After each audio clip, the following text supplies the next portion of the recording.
네, 안녕하세요. 학폭톡의 장 팀장입니다. 네, 안녕하세요. 학폭톡의 참교육 변호사 문인곤입니다. 네, 변호사님, 사실 세상을 살아가다 보면은 좀 만나기 싫은 사람들이 있잖아요.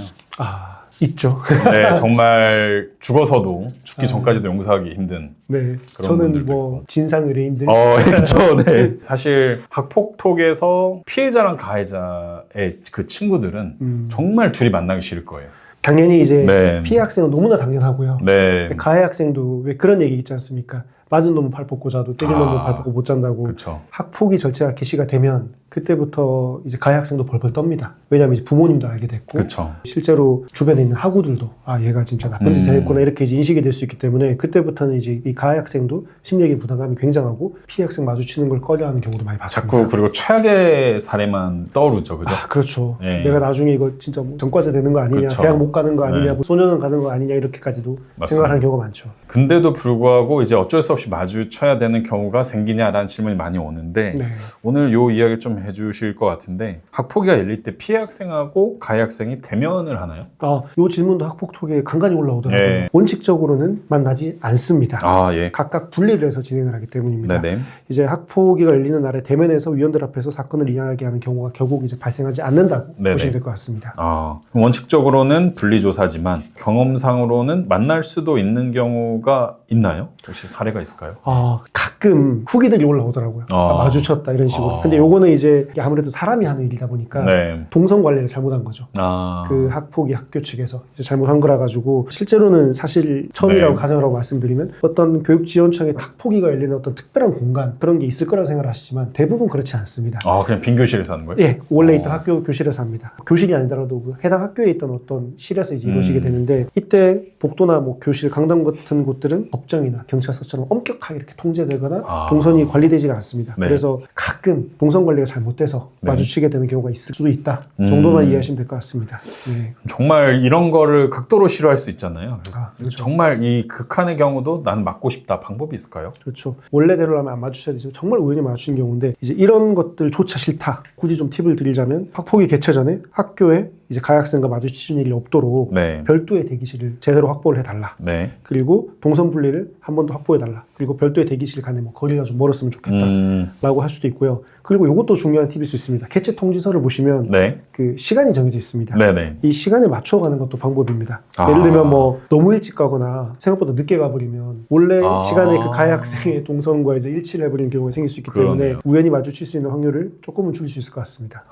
원칙적으로는 가해 학생은 분리 진술하고 동선 분리를 요청할 수 있으나 이제 조금이라도 그게 오차가 났을 때는 만날 수 있다라는 네. 말씀이시겠네요. 네. 그럼 학폭위의 간단한 순서를 알면은 조금 절차상 이해하는 데 도움이 될 것 같은데 학폭위 순서가 혹시 어떻게 되는지 한 번 더 정리해 주시면 좋을 것 같습니다. 네, 이 얘기는 저희 뭐 초창기 네, 뭐 많이 유튜브에도 했죠. 있고 네. 그리고 뭐 칼럼부터 해서 네. 너무나 많이 있지만 한 번 더 이제 오늘 이 주제가 나왔기 때문에 말씀을 좀 드리면 일단 개최 통지를 한다는 이 출석 통보를 받게 되겠죠. 네. 학폭이 언제 열립니다라는 걸 받게 되면 장소에 도착하자마자 막 바로 앉아가지고 위원들이 문답을 하고 이렇게 되는 건 아닙니다. 네네. 예, 통지서에 안내된 몇 월 며칠 어떤 장소에 도착을 하게 되면 안내를 해주시는 간사님을 먼저 만나게 됩니다. 네네. 이 절차를 도와주시는 분이죠.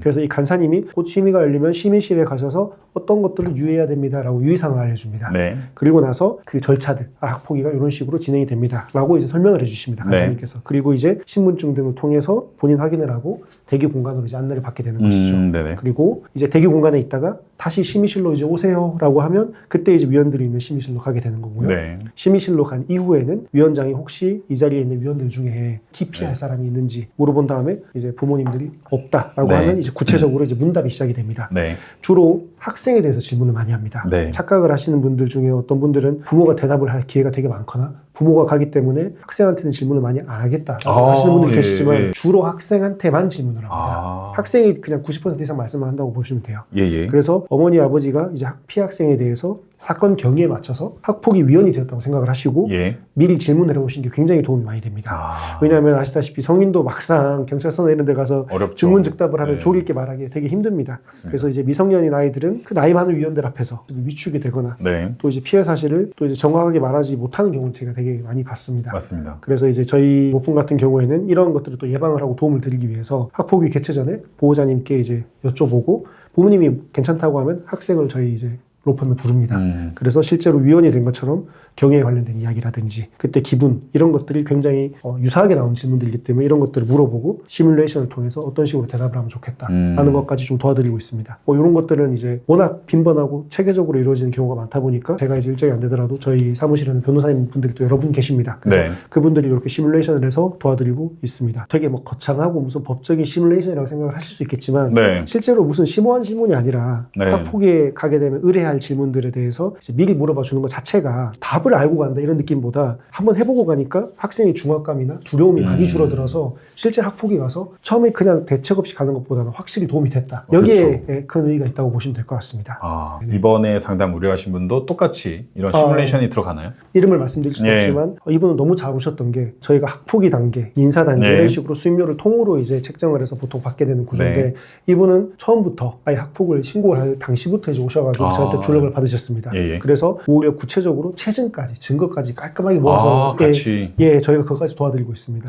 현재 이제 보호자 확인서 예. 쓴 것까지 저희가 도와드렸고 보호자 확인서 앞편에서 저희가 영상 그렇죠. 굉장히 중요한 문서. 그렇죠. 그거까지 해서 이제 깔끔하게 넣었고 조사까지 다 잘 이루어졌고 네. 지금 찍고 있는 게 휴일인데 네. 어제 이메일이 왔더라고요. 결과 나왔어요? 결과가 나온 게 아니라 이제 학교 측에서 이렇게 출석 통지서가 왔다. 예. 그러니까 이제 저희가 아마 이제 시뮬레이션을 해드리겠죠. 다음 주 정도면 시뮬레이션 한번 하실 수 네, 있겠네요. 이번 주나 다음 주 정도에 아마 시뮬레이션을 한번 하고 학폭위도 저희가 따라가 드리고. 가시나요? 거기까지가 다 수임료에 포함이 됩니다. 그럼 부모님도 가시고 변호사님도 가시고. 그렇죠. 근데 들어가지 못한 거죠? 들어갈 수 있습니다. 들어갔네. 네, 들어갈 수 있고 대신에 질문에 대한 답을 학생이 주로 한다고 보시면 됩니다. 각 위원들님마다 성격이 좀 다르긴 하지만 바른 기회를 변호사한테도 그렇게 많이 안 줍니다. 대신에 최후 진술이라든지 이런 부분들에 대해서는 무조건 이제 변호사한테도 요즘은 진술을 하라고 하는 추세이고 그때 제가 이 사안을 좀 깔끔하게 정리를 해서 한 번 더 어필을 하게 되는 것이죠. 뭐 이건 또 여담입니다만 비용 관련해서 또 질문이 많으셔가지고 그럴 수 있죠. 예. 요건 사실 주제로 하기엔 또 좀 애매해서 제가 네. 틈틈이 이렇게 좀 말씀을 드리면 그 모든 비용이 아까 말씀드렸다시피 이분은 마지막에 학폭위 단계만 저한테 맡기셨어도 수임료를 똑같이 주셔야 돼요. 왜냐하면 전 이 사건을 처음부터 어쨌든 들여다보는 건 다 똑같으니까요. 맞습니다. 근데 처음부터 하셨으면 흔히 말해서 이제 가성비라고 하죠. 그렇죠.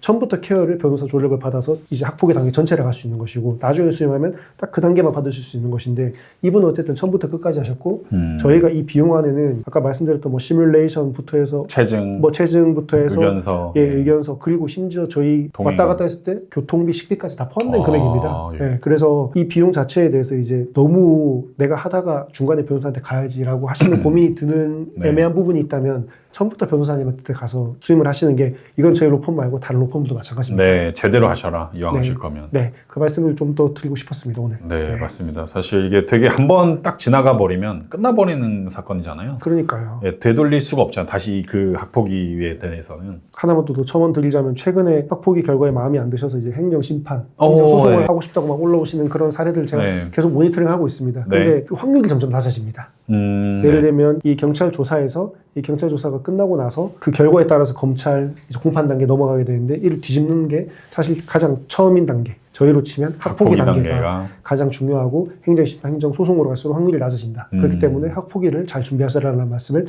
다시 한번 강조드리고 싶습니다. 네, 알겠습니다. 오늘 이렇게 그 가해자, 피해자 동선 얘기부터 이제 그 학폭위 절차까지 좀 얘기를 나눴습니다. 다음에 또 좋은 영상으로 찾아뵙겠습니다. 감사합니다.